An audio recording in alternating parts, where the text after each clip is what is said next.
Okay, welcome back. This video will cover Chapter 7, the nervous system. Now this chapter will cover a lot of material. We'll talk about the various divisions of the nervous system, the various components of the nervous system, basic functions.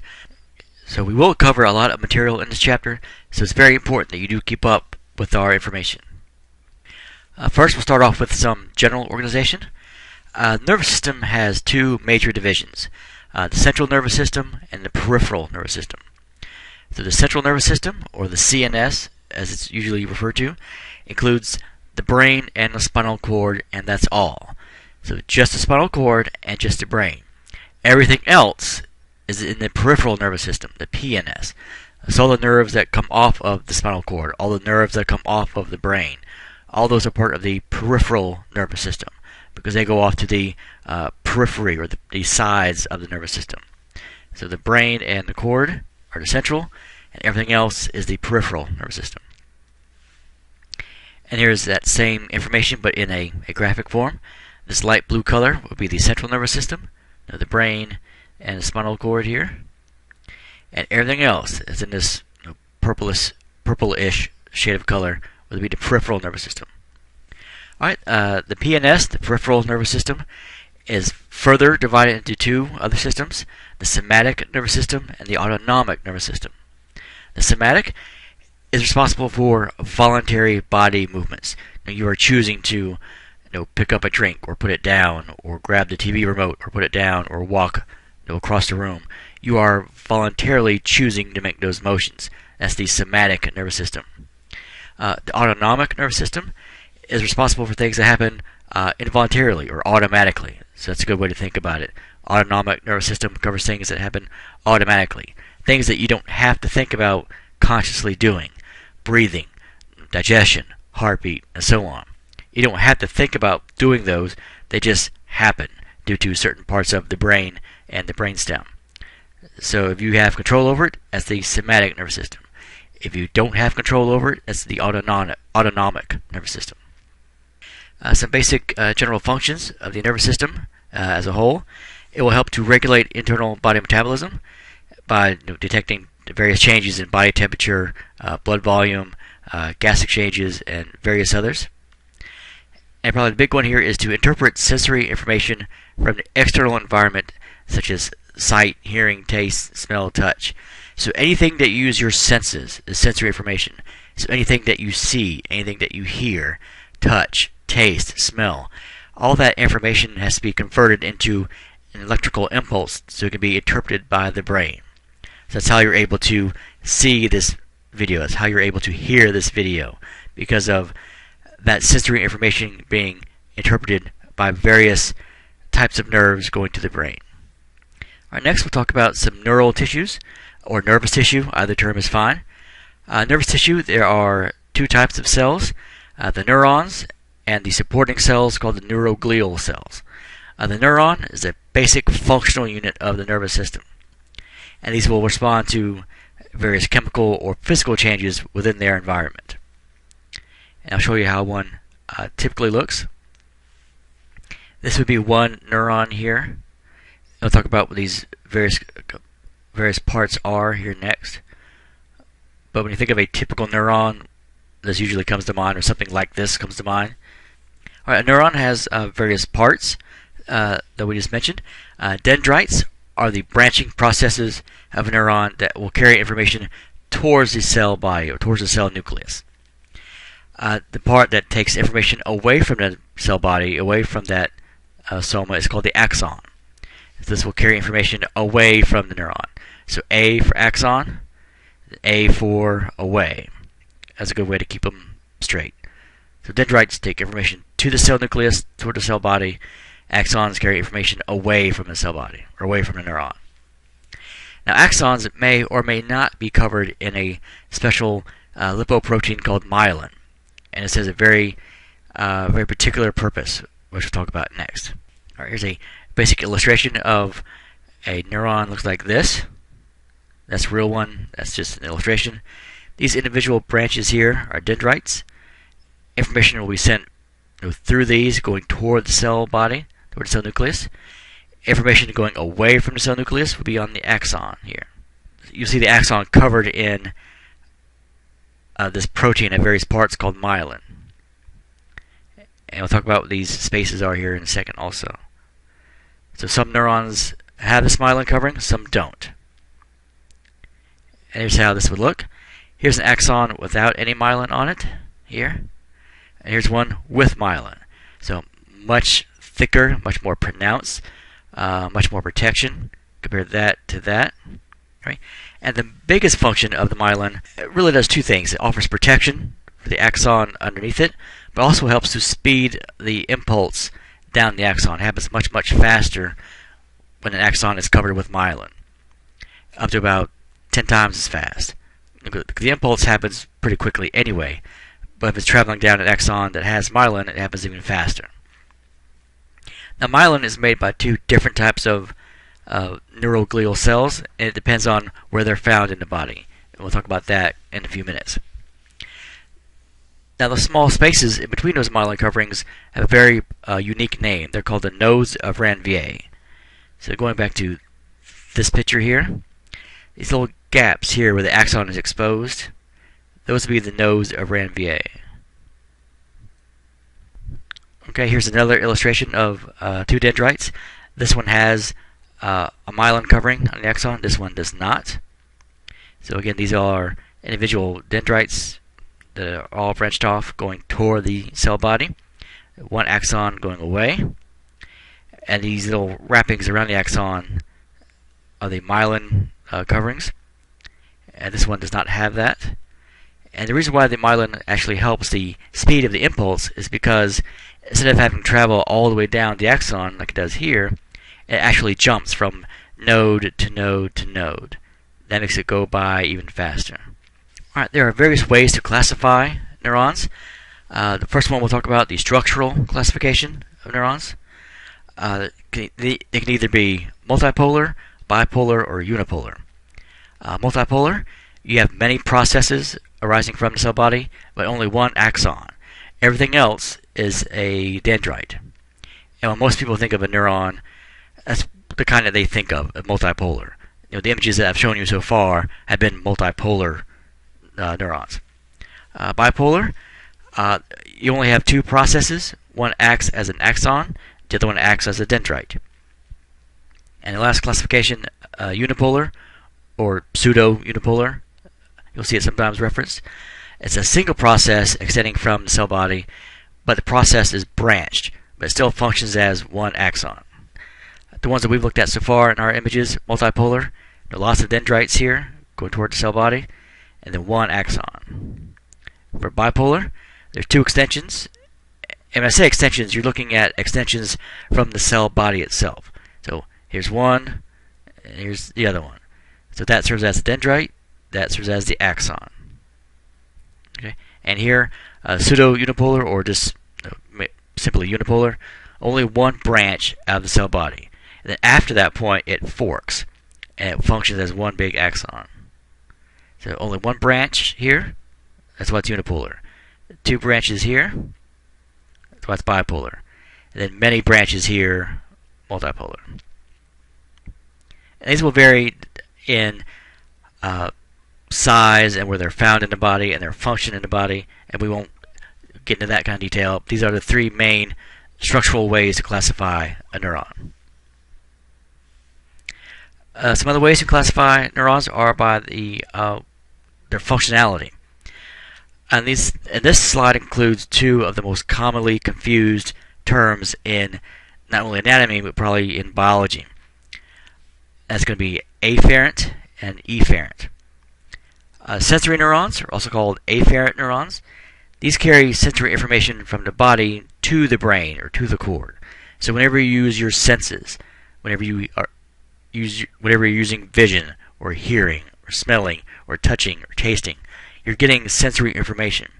That information is going from outside of your body toward your brain.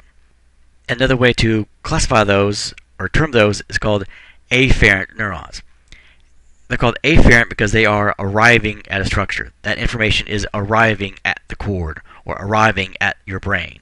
So A for arriving, A for afferent. The opposite of that would be the motor neurons.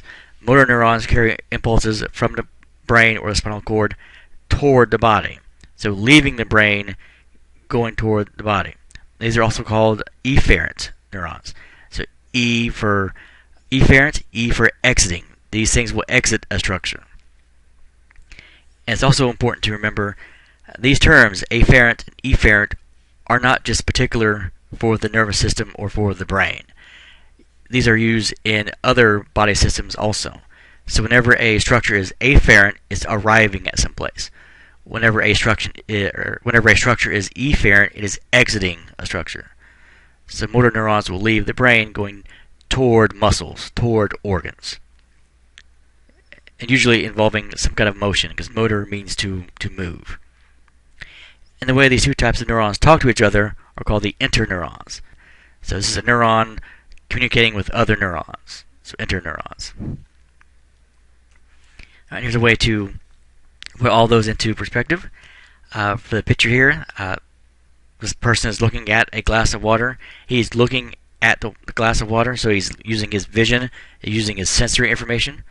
So that will go from the outside environment to his brain through sensory neurons, or afferent, because it's arriving at the brain. Integration, one neuron talking to another neuron.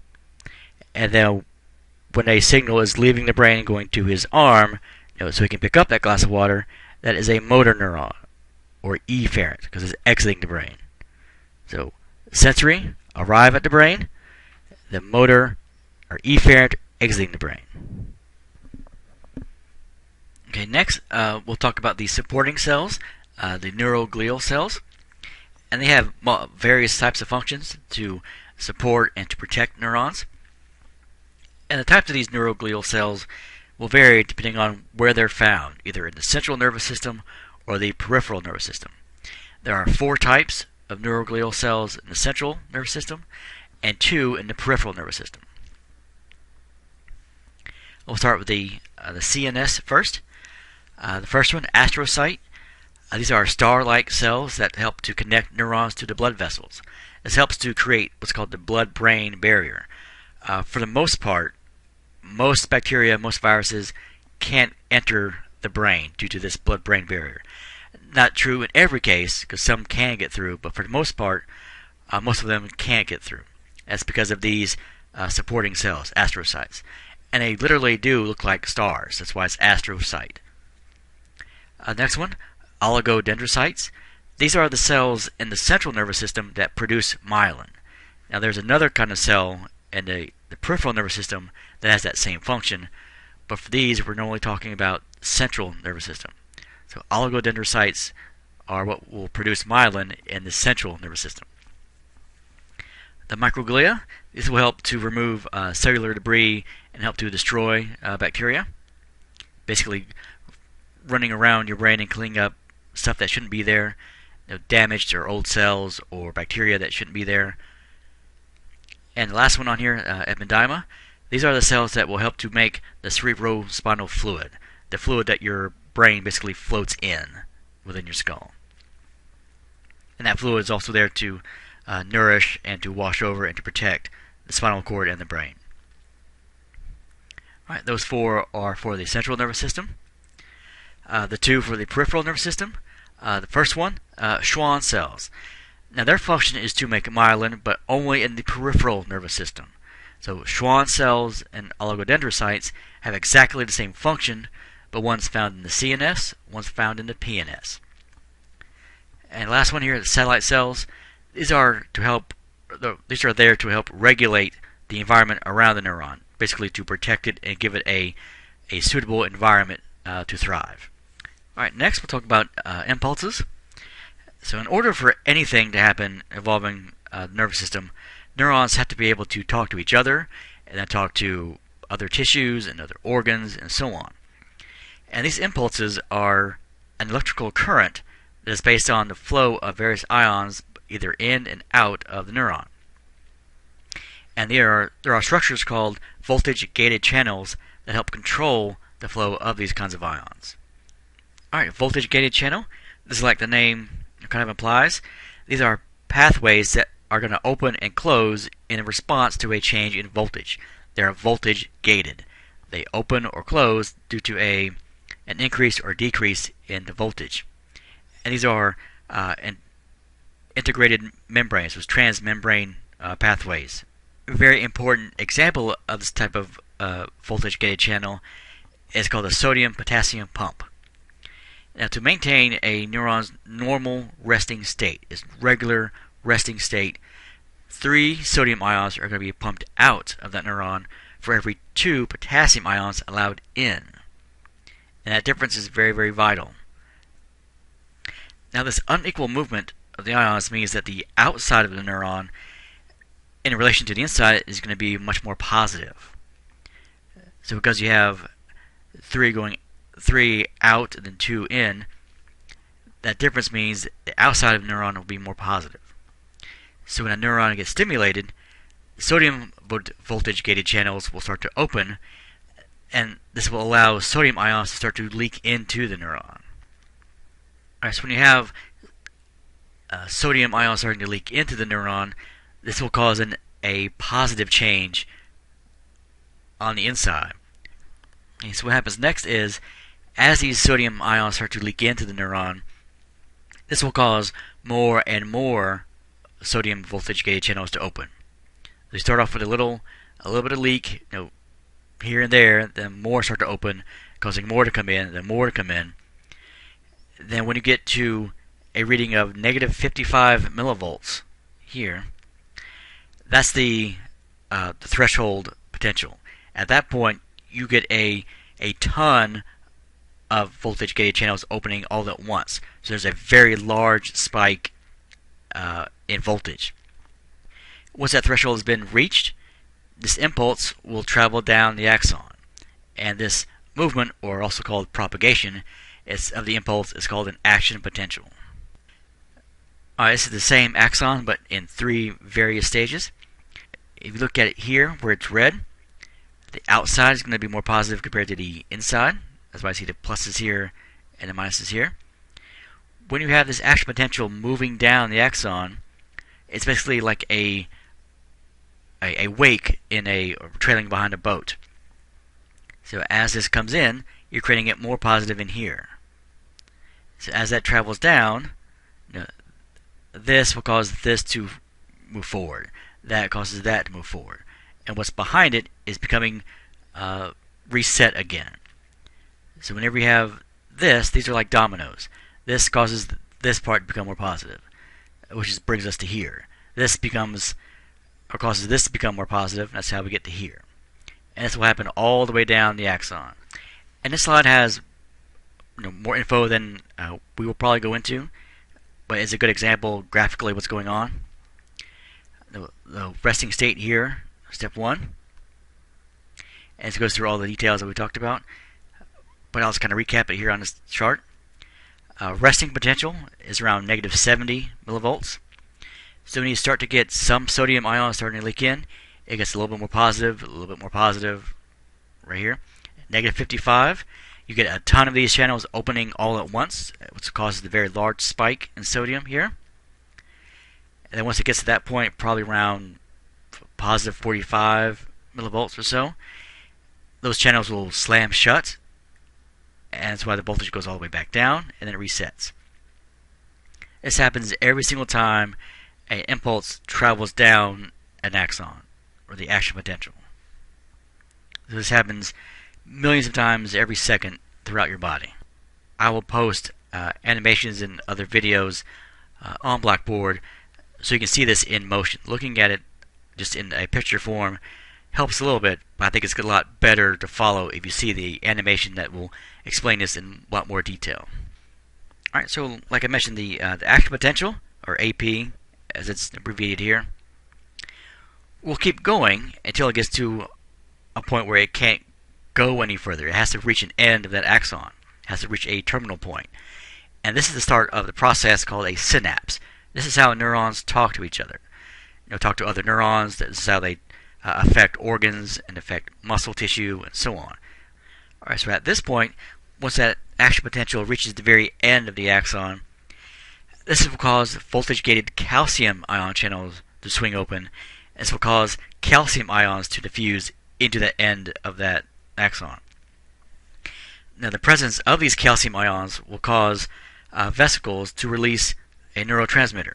And there are many examples of neurotransmitters in the brain, but the one we'll mention here is acetylcholine. This is key for muscle contraction. And here's what I'm talking about. This is one axon here. It's the very end of it, the terminal end. So the action potential is going down the axon. Once it gets to this end part, this terminal part, that causes calcium voltage gated channels to open. Calcium will diffuse in here. And that presence of calcium being there causes these vesicles here, these circles with the red dots in them, those vesicles will go to the very end of the axon and release its neurotransmitter. In this case, it would be acetylcholine. And again, all this stuff has to happen in very sequential order. If calcium isn't here, then this process stops. If there are no neurotransmitters here, this stops. If the action potential doesn't reach this point, this process stops. Everything has to happen in a nice, orderly manner for this to complete. If one part is missing, or if it's late, then it gets all thrown off. Action potential, going down to the end of the axon, causes calcium gated channels to open. Calcium rushes in. Calcium causes these vesicles to rush to the very edge and then rupture and cause its contents, the neurotransmitter, to diffuse across this space, which we'll talk about next. Alright, those neurotransmitters will diffuse across a small space called the synaptic cleft. And this is space between the axon and the target cell. So going back to this picture here, right here, this and this target tissue never touch. There's always a very, very small space in between. So these little red dots are the neurotransmitters diffusing from here across that space to the target tissue. Once those neurotransmitters diffuse across, they will bind to receptor sites on the target tissue or the target cell or the target organ.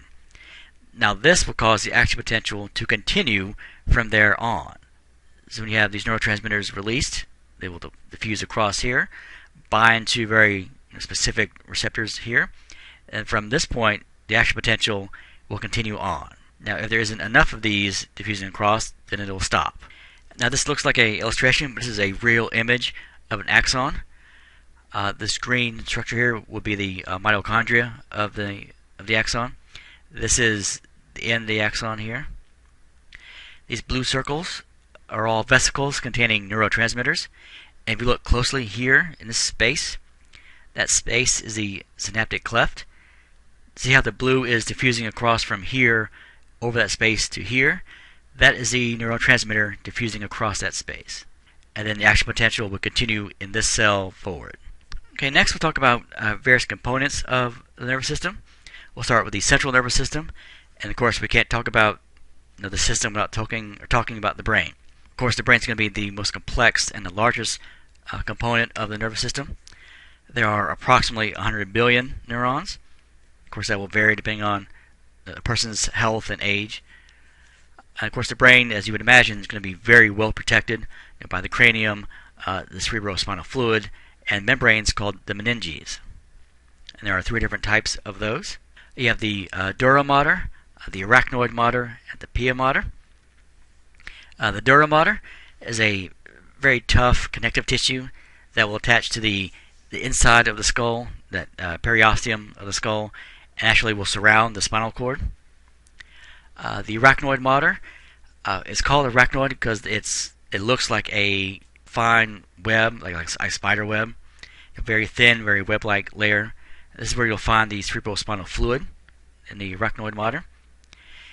And then the pia mater. The pia mater is found directly contacting the spinal cord and directly attached to the brain itself. So all three of these are examples of meninges. So when someone has meningitis, one of these will be inflamed or infected. Here's a illustration. This would be the lining of the skull. So attached to the inside of that skull would be the dura mater. Then next would be the downy or the very thin web-like layer, the arachnoid mater here. Now this picture looks more like melted cheese than anything else. Then you have the brain down here at the bottom, and then contacting the brain directly would be the pia mater right here. Alright, that's the illustration. Here's how it would really look on a legitimate tissue slide.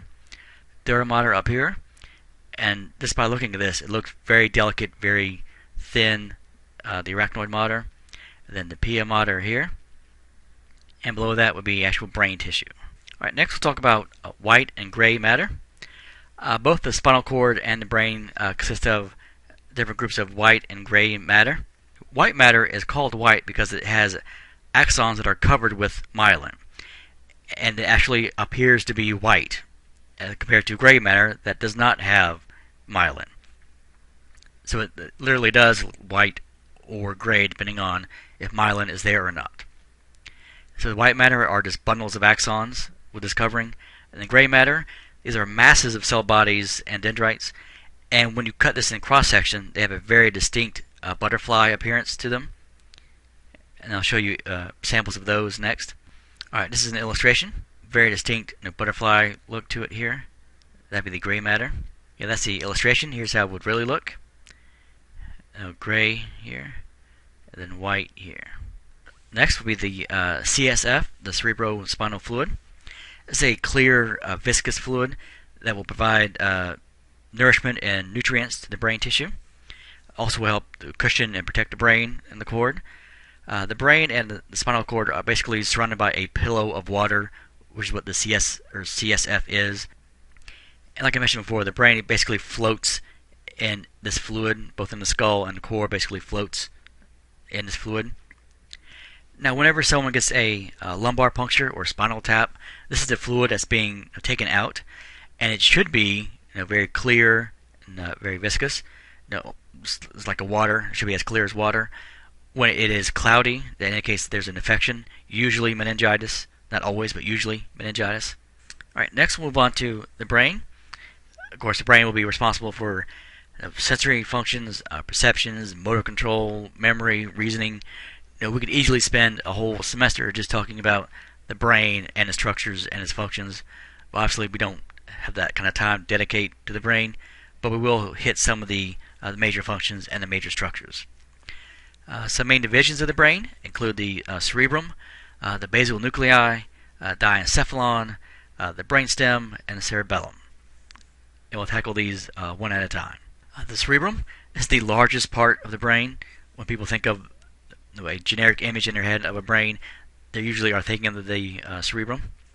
This is what will control higher intelligence, memory, reasoning, logic, and so on.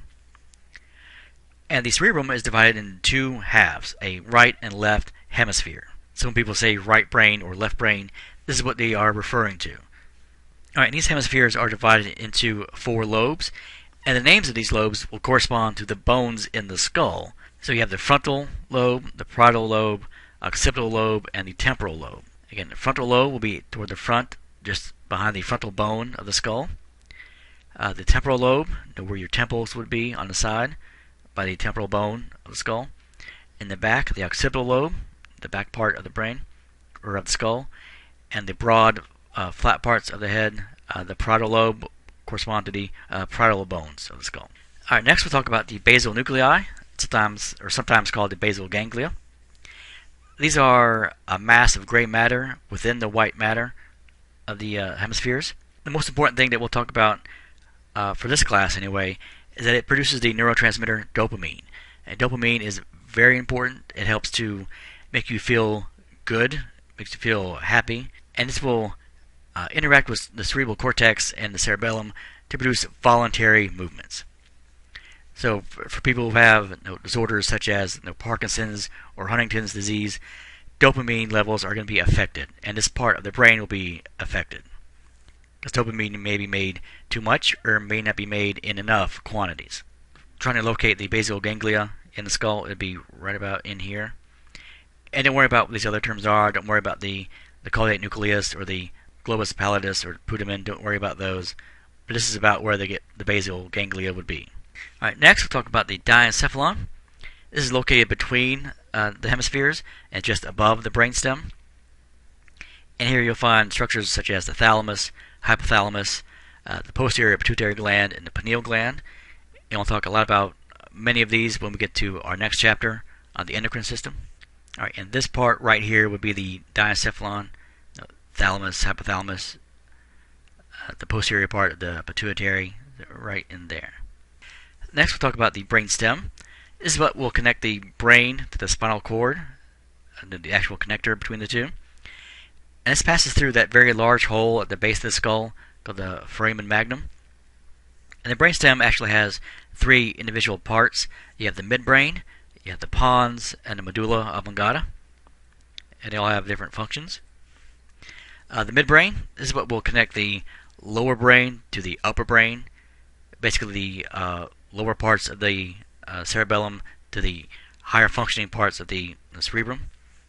The pons, this will relay information from the peripheral nerves, the nerves that branch off the spinal cord, back to the brain. And probably the most important of all three of these, even though all three are important, but of these three, the primary structure is this, the medulla oblongata. This is what will control vital functions such as respiration, heart rate, and so on. Whenever someone is described as being brain dead, it's because the medulla oblongata has been damaged. It's in this part of the brainstem that has the cardiac centers and the respiratory centers. Once they're damaged, you can't get that function back. So that person may be able to be kept alive on machines, on a respirator that breathes for them, or a machine that keeps their heart beating for them. But if those machines were turned off, they would die. That's what being brain dead is. This tissue in the medulla is so damaged that it can't work anymore. At that point, there is no hope for recovery. And the part that's in this pale mint green color would be the brainstem. Medulla down here, the lowest part, the part that kind of juts out here, the pons, then the midbrain on top. So all of that would be the brainstem, those three parts. Alright, next we'll move on to the cerebellum. This will help integrate sensory and motor information to control balance. So this will help you maintain a sense of orientation. So if this part gets damaged, this will usually result in tremors or a basic lack of coordination. Now this part of the brain has a very distinct look to it. If you were to cut it in cross-section, a very unique pattern, very distinct pattern of white matter, it's called the tree of life, or the arbor vitae, can be seen. This is how it would look on the illustration. Now we're looking at this part of the brain here. Midbrain up here, pons, the jutting out here, medulla down here at the bottom. This back part, the smaller part of the brain, cerebellum. And you can see it actually looks like a tree if you were to cut it in cross section. That's how it looks in a picture. Here's how it actually looks. Now this is one structure, cut down the middle, then opened up like you were to open a book or a magazine. The left part going over here, right part going over here. But a very distinct pattern called the arbor vitae, the tree of life. And that's only found in the cerebellum. Okay, next we'll move on to the peripheral nerve structure. Okay, peripheral nerves are organized in a very, very similar way to muscle fibers that we talked about in the last chapter. Now the names of the structures may differ, but they follow almost exactly the same type of pattern. The big difference is, instead of using the ending mysium like we had in the last chapter, for the peripheral nerves, they have the last ending, or the ending of neurium. So neurium for nerves. But epineurium is the outermost layer of the connective tissue. So it'll wrap around the entire nerve.